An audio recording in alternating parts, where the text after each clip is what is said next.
Está todo en orden? Vale, perfecto. Acaba de empezar xusto que meteu a sintonía.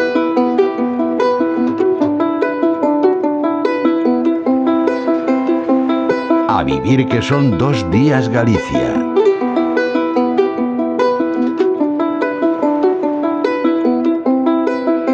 Íñigo Caínzos. Soy el agua que corre. 1:35 desta Vivir Galicia de domingo. Como a cada 2 semanas temos por Radio Pontevedra o noso divulgador ambiental de referencia de Sabia Nova, a Iván Pérez. Que tal, Iván? Moi boas. Moi boas, Íñigo. Gracias pola túa presentación. Como sempre, encantados de falar contigo. Ademais, esta semana moi agradecidos porque, bueno, estiveches nos incendios de Ponteareas, facilitaches varias das imaxes que pudemos ver estes días no Instagram tamén da cadena SER. Evidentemente, como estamos dicindo, a actualidade esta semana marca e condiciona un pouco a sección porque xa tivemos os 2 primeiros incendios serios, sobre todo ese de Ponteareas do ano aquí en Galicia, 750 hectáreas calcinadas nese incendio de Ponteareas que afectou tamén a Pazos de Borbén e Mos. Un primeiro incendio que chega cedo e que vai ser un aviso do que pode vir, non?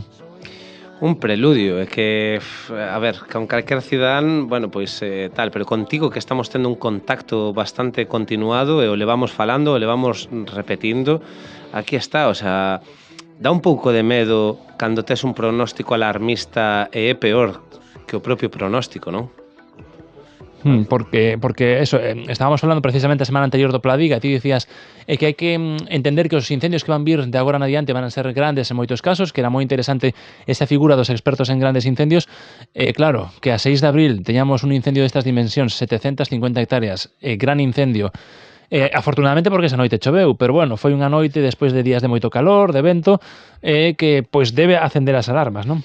Totalmente. De feito, por iso sigo facendo, o sea, toque de atención e incluso en redes sociais o fragmento que subiches da nosa entrevista digo precisamente iso, de que quero ser un pesado, pero que aquí hai que poñerse as pilas xa, sobre todo para todo o mundo. Isto de señalar a culpa da Xunta, a culpa do eucalipto, non, aquí é unha responsabilidade colectiva. E digo que é un preludio porque o que acaba de pasar en este lume, o acabas de decir ti, estamos a 6 de abril, donde hai unha humedade todavía na vexetación, o sea, que vimos da época chuviosa que temos, e choveu esa noite, o sea, e aínda así, con todos eses factores desfavorables simplemente porque había vento e coas condicións do entorno de acumulación de biomasa, arderon 750 hectáreas. No 2017, ese mesmo entorno produciu un lume de 9.000 hectáreas queimando Pazos de Borbén, zona de Mos, queimando zona de Ponteareas, donde ainda por riba, en esas datas, en eses lumes, faleceron 2 personas en Chan de Brito, 2 mulleres. Estamos falando que nos lumes de 2017 hubo centos de falecidos en Pedrogao Grande, en Portugal. O sea, isto é así, e ainda por riba quen pense, é que tan cedo, no 2019, de feito quen quera coñecer o noso traballo, en este caso falo do vídeo en YouTube, quen se meta en YouTube en Sabia Nova, nós temos un vídeo sobre un lume que hubo en Rianxo no 2019 que foi o 27 de marzo, donde arderon 1.200 hectáreas, exactamente un lume que era unha réplica do que pasou no 2006, o sea, se están dando os avisos, que fai falta? Que máis fai falta? Sí, é que pensamos todos, non? Que máis fai falta? Porque estamos falando moitísimas veces desta cuestión, esta sección cada 2 semanas, pero, claro, non sei se que non aprendemos que é imposible, que non tomamos o asunto suficientemente en serio, pero, claro, os avisos están todos aí. E compre reaccionar, non? Por parte de todos. Claro, o tema é como? Fai falta liderazgo. Vai a sonar, non sei, eu é que mo vou a creer, tío. É como quero creer e quero asumir, non sei. É así, polo menos que logo que veña outro, que sexa máis líder e que me diga, sal daqui, non flipes, sabes? Ou non te toca a ti. Pero fai falta que diga alguén, hai que facer isto. Mira, solo por intentar poñer as cousas claras, que non haxa movidas políticas, e non haxa, insisto, se lle bota a culpa a Xunta, se lle bota a culpa ao eucalipto. Vamos a poñer responsabilidades en riba da mesa. Quen son os principales responsables? Os propietarios do territorio. En este caso, o que arde é terreno que son propiedades privadas e arde monte veciñal. Entón, xente que forme parte da comunidade de montes e xente que forme parte, o sea, que sexa propietario do territorio, ten que telo según a lei de incendios nunhas condicións adecuadas. De feito, todo o entorno das faixas secundarias, o entorno máis próximo ás vivendas, antes do 31 de maio, deberían estar limpas. O sea, primeiro responsables. Segundo responsables, administración local. En este caso, a administración local, os concellos son os responsables de supervisar, avisar, multar e actuar de forma subsidiaria se fai falta nas faixas secundarias. Que isto de faixas secundarias, para que non o entenda, é a línea, por así decir, máis próxima a entornos urbanos ou, o mellor, casas illadas, pois nun marco de 50 metros, onde se ten que cumplir coa lei de incendios. Non pode haber presencia de eucalipto, non pode haber presencia de piñeiro, de acacia, presencia de frondosa a unha certa distancia e desprozado. Por qué? Porque estamos vendo que cando hai un lume que empeza no monte e se empeza a convertir de interfaz, empeza a estar moi próximo ás vivendas, se convirte en prioritario a protección, non, da cidadanía cando se decretan en situación 2. Entón, isto é fundamental. Digo o da Xunta, dende o 2018 a Xunta estableceu un convenio que lle chaman, que entre a FEGAMP, a Xunta e SEAGA, para tratar de impulsar, sobre todo isto, o tema das faixas secundarias, coordinar, axudar, pois é a onde vou. Aquí as responsabilidades parten dende o cidadán ata a administración local. Sempre que falamos de todas as responsabilidades, evidentemente, poñemos moito foco, non, na política, porque, é o máis visible, pero sempre falamos eso, dos propietarios. Moitas veces, pois, a dificultade de localizar os propietarios, que se estes terreos son de avós, de xente que xa non está aquí, ou que non lle interesa, ou que son ilocalizables. Claro, como se aborda esta cuestión? É prácticamente imposible, non? Abordarla dun xeito integral, que sempre este a limpo monte, que evitar todos estes riscos. É unha cuestión moi complicada, non? Ahora mesmo hai xente que está dando a volta á lúa. O sea, se somos capaces de facer iso, algo tan fácil como isto, o sea, isto é querer, o digo así de claro, é querer. E como se quere? Pois ou polas boas, incentivando, ou polas malas, aínda que son así de claro. Mira, hai unha legislación e hai que cumplila. Igual que entendemos que non podes ir no coche a 200 borrachos en cinto e en dirección contraria, pois aquí hai unha serie de medidas que hai que cumplir e non se cumplen. Por qué? Porque unha medida que pode ser antivotos que un concello multe a veciños, pois é o que hai, porque é unha prioridade e a situación así o require. Entón, que se debería facer e cando falo de liderazgo? Eu vou a intentar liderar no meu entorno local, o sea, se tivera recursos podería liderar o que me deixaran, pero como é a forma de lideralo? Sobre todo onde vou a ir lento é porque non teño recursos, pero se eu puidese, o que faría primeiro, intentar ir aos puntos grandes, que son as comunidades de montes. Que fai falta? Que se cumpla a lei e veña facendo isto. Tes recursos? Pois te exijo que xestiones cos teus recursos as faixas secundarias que son prioritarias. Logo, dende aí, como toma de contacto a veciños e mandando cartas, actuando, que non cumple tal veciño isto ou non se localiza, se actúa de forma subsidiaria e ao final non aparece, se actúa ou se expropia ou se cede á comunidade de montes, pero, quero dicir, aí a administración é quen ten os recursos, sobre todo de poder facer envíos de cartas, ten os contactos, o sea, ten os medios, é querer facelo, sabes? E quen non o faga e ainda por riba se sabe onde está, multa. Que non queres a finca? Pois acedes e acedes á comunidade de montes, pero antes de sancionar, a figura que eu che decía, non, que trataba de impulsar, as agrupacións de xestión conxunta.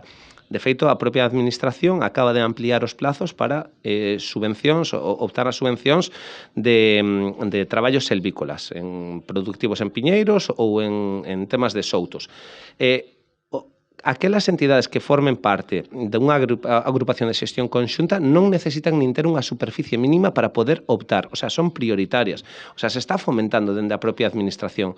Que pasa? Que costa que cheguen, costa que haxa unha entidade que o poña en marcha. Eu, por exemplo, para poder facer ou levar adiante unha agrupación, teño que casi ir porta por porta, falando con veciños, chamándolles, convencéndolles, e o que vexo é que a xente ten ganas de facelo. Ti cando lle explicas e dis, a donde vas ti cunha finca de 2000 metros, non sabes nin como, nin donde está, tal. Se te agrupas, podemos facer ventas conxuntas, podemos facer traballos de forma conxunto onde lle sale mellor ao profesional e nos sale mellor a nós e gañamos todos. E ainda por riba podemos optar as subvencións.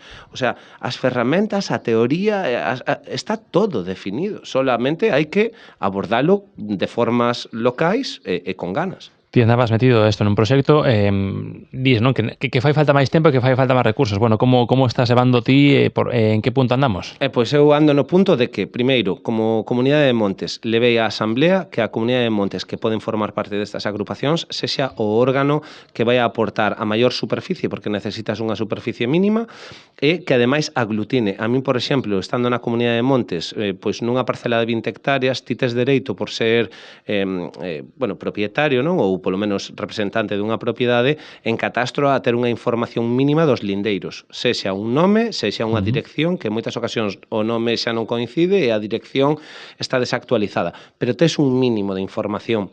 E a raíz de aí, pois bueno, votei en asamblea que a Comunidade de Montes puidera formar parte dunha agrupación, foi aprobado por unanimidade, con comentarios de pero para que nos vamos a meter en problemas, pero para que vamos a andar a loquear. Eu dixen, mira, o que vou a facer vou a ser eu, non vas a ser ti, así que eu asumo esa responsabilidade. E con todos os propietarios que fun falando a toda agora, todos, o sea, motivadísimos. Sabes cando vas a chamas pensando que che van a decir non quero saber nada, e o que te atopas é unha conversación de 15 minutos dicindo que claro, é que é necesario, é fundamental. Isto é o que hai. Pois eso dá moito gusto que a xente sí que estea respondendo, bueno, entendendo un pouco a magnitude do problema, non? Volvendo un pouquiño ao comezo da conversación, aquí non vale de nada sair logo indignados, protestar, manifestarse, criticar en redes, poñer comentarios cando subimos os vídeos dicindo é lamentable, que pena. Hai que implicarse todos, sobre todo os que están no monte, non? Sabes que, o sea, vamos aquí a xitar o avispeiro. Hai algo que me indigna moito. Eu metínme, ti, por exemplo, se escribes en internet visor faixas secundarias. O sea, calquera que nos escoite pode facer isto. Pois en iso, para que? Para eu comprobar as parcelas que estaban afectadas nas faixas secundarias, o sea, saber cales podían ser as máis importantes no meu entorno, na miña parroquia, e cando me levo a sorpresa que na provincia de Pontevedra non están adheridas a estas faixas secundarias, a este convenio entre a Xunta Fegamp e Seaga, o Concello de Pontevedra, o Concello de Vigo, o Concello de Illa de Arousa e o Concello de Bueu, e digo eu, a ver, pero vamos a ver, é que casualmente coincide de que os dous son do Bloque, dous son do PSOE, digo eu, isto terá algo que ver con partidismos ou é, o sea, cal é a razón? Eu aproveito para facer esta pregunta, cal é a razón de que non estén adheridos a algo que sabemos que é prioritario, sobre todo Vigo despois do que viviu no 2017, que ardean as rotondas, sabes? Entón, se a propia administración non está adherida a ese convenio que creo que todos temos claro que é fundamental e, ademais, non son quen lle mandan as cartas aos veciños avisando de que teñen que limpar, que teñen que desbrozar. E ti sabes cantos casos coñece eu de xente que lle di ao Concello que denuncien ao veciño? Ao final fai que os veciños se teñan que denunciar entre eles, creando un conflicto entre veciños que só retroalimenta ese rollo de desconfianza. Cando se fai unha entidade como é o Concello, é unha entidade que non genera unha disputa entre vecindades. Entón, para min é así, por puntualizar, para que non parezca que só é Bloque ou PSOE. Logo, indagando un pouco máis, hai outros concellos de outras provincias que tamén son, o sea, quero dicir, do PP. Entón, para que non parezca aquí unha cousa nin partidista, nin que defendo a Xunta ou que defendo o PP, ou que... Non, aquí eu falo con obxectividade. Isto é o que hai. É unha cuestión de sentido común, non? Defender o monte, entender que hai un problema e que hai que poñer recursos para evitalo. Non vale nada, non, eso ter 5.000 efectivos no monte non verán, porque aí evidentemente estás dependendo do tempo de que haxa sorte. O tema vai de todo o ano. Totalmente, pero ademais como posta en valor do territorio. É que por eso me indigna, porque levamos falando, tío, é que arderon 750 hectáreas chovendo. Sí. Ti imagínate que se dan as condicións do ano pasado, donde temos unha sequía prolongada, cun estrés hídrico na vegetación, o sea, un nivel de disponibilidade, e ainda por riba se ven un vento que foi de sur, igual que foi no 2017 co coletón do furacán Ofelia, e que volven a arder, arderon 10.000 hectáreas en apenas 24-48 horas.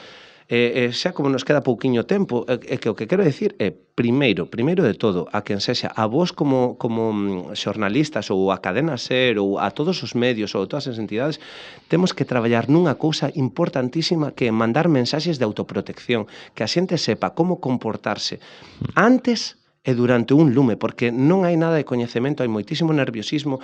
Que pasa se eu vou conducindo e me atopo por casualidade un incendio no medio dunha autoestrada?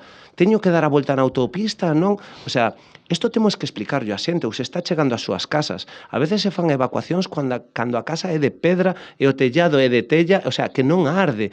Bueno, pois que revisen os canalóns, que non haya follas secas, que non haya musgo, que son por donde pode entrar un lume. Un lume entra polo tellado. Entón, explicar todo este tipo de cousas e despois iso, ir en serio, que os concellos denuncien, que manden cartas, fomentar, ten que haber figuras que impulsen agrupacións de xestión conxunta, veña, deixarnos de e tú más ou e tú non sei que, ou non faz, entre todos, porque senón, en serio, vamos a ter unha desgracia como o da Dana, pero por lumes como foi o de Pedro Gao grande e logo todos a chorar, porque foi unha desgracia, e se está dicindo. A verdade é que o aviso está máis que claro, a advertencia que tivemos hai 2 semanas, hai unha semana, bueno, esta mesma semana está aí, e así que compre reaccionar e aprender. A sección sempre interesante, Iván Pérez, pero neste caso moi pegada á actualidade, máis aínda, porque, bueno, as cousas están aí e hai que tomar nota dos avisos que está dando a natureza. Moitas grazas, como sempre, e podemos seguirte, como sempre, en Sabia Nova. Moitísimas gracias a ti, Íñigo, e de verdade, tomémonos isto moi en serio. Soy el agua que corre, que viaja con el río. Soy el ave que migra, que se aleja del nido. Soy el fuego que avanza, que quema lo que oprimo. Soy un destino sin rumbo,